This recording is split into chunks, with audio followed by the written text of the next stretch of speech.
Eh?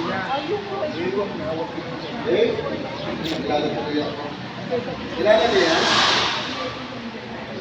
Ha? Hindi?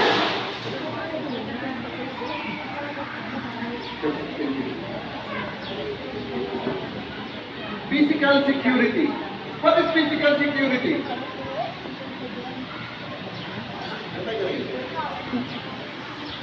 Ibig sabihin, kapag sa perimeter natin, pag tayo ay nasa physical security, before you assume your duty, check the perimeter. As long as kailangan yung ma-check ano ba ang perimeter mo. Tulad sa atin, tayo ay open perimeter. Wala tayong concrete o any barrier para maharangan yung mga pumapasok sa sasakyan, tao, maliban paggabi na. Nakasarado ba ito? Oo. Okay. Open din, di ba? So, open ang ating area. Variable area siya. Madaling pasukin. Kaya bawat duty nyo kailangan i-check. Ha? Bakit tayo kailangan i-check? Para saan? Para saan?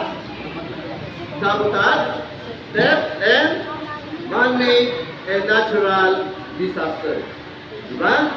National concern. Ano ba yung tinatawag nating natural? Natural.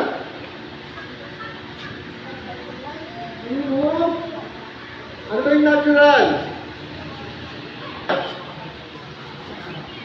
Sino ang gumagawa ng theft?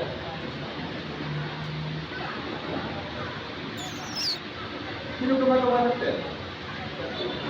Pwedeng employee, pwedeng security, pwedeng outsider. Kapag employee and security ang tawag doon ay hindi. Ha? Hindi yun. Ano? Ano tawag doon? Qualified theft. Qualified theft. Ha? Dahil merong ang qualified theft, meron kasing consent. Ha? Iba yung pag-theft, kumuha niya without consent. Pero yung qualified theft, alam niya na siya yung empleyado, pero nagnakaw pa rin siya. Iba naman yung intruders, yung nakapasok. Yung nakapasok. Sabotage. Sino ano sa sabotage? Ano ang sabotage sa Tagalog? Sabotahe. Ano ba yung sabotahe? Ha? Sabotahe. Pakikipagsabwatan.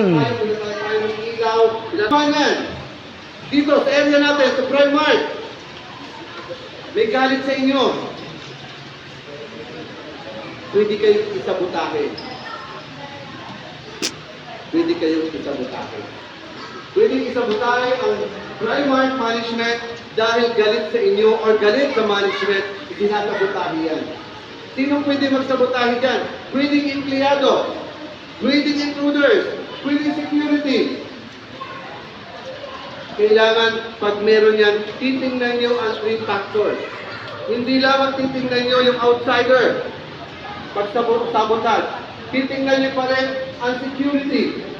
Even kayo security, iimbestigahan kayo yung tatlong factors. Bago kayo mag-conclude na yan ay sinabotage ng intruders. Baka malay nyo, yung sabotahe, nasa loob, nasasabotahe, nasa loob.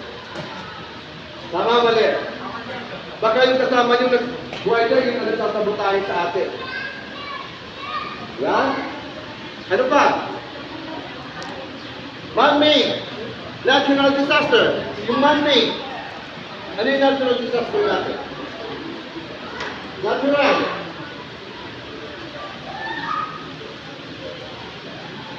Natural.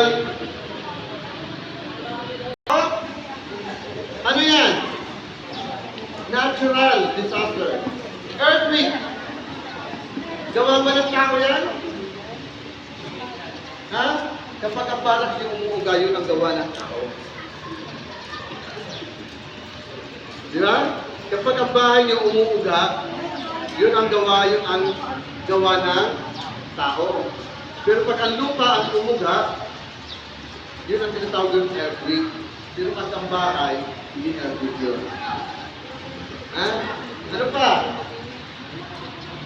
Sa bawat area, yan ang trabaho ng officers.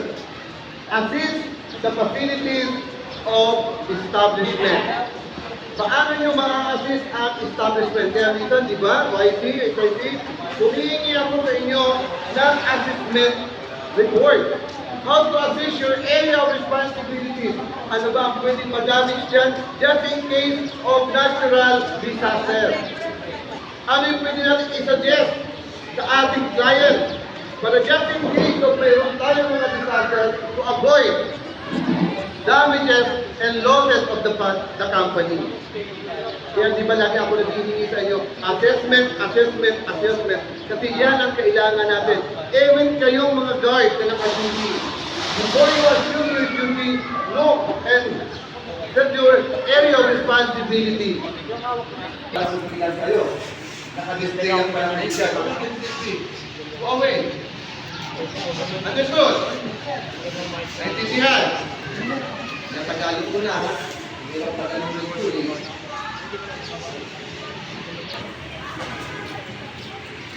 It's a barrier resistant, barrier-free between the potential intruders is a matter to be protected. Barriers to barriers.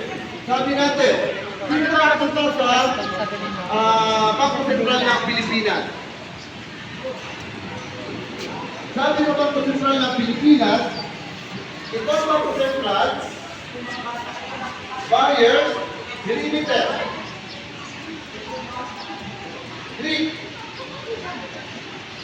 Barriers. Bakit kailangan barriers to barriers? Oy, pag sinupin ang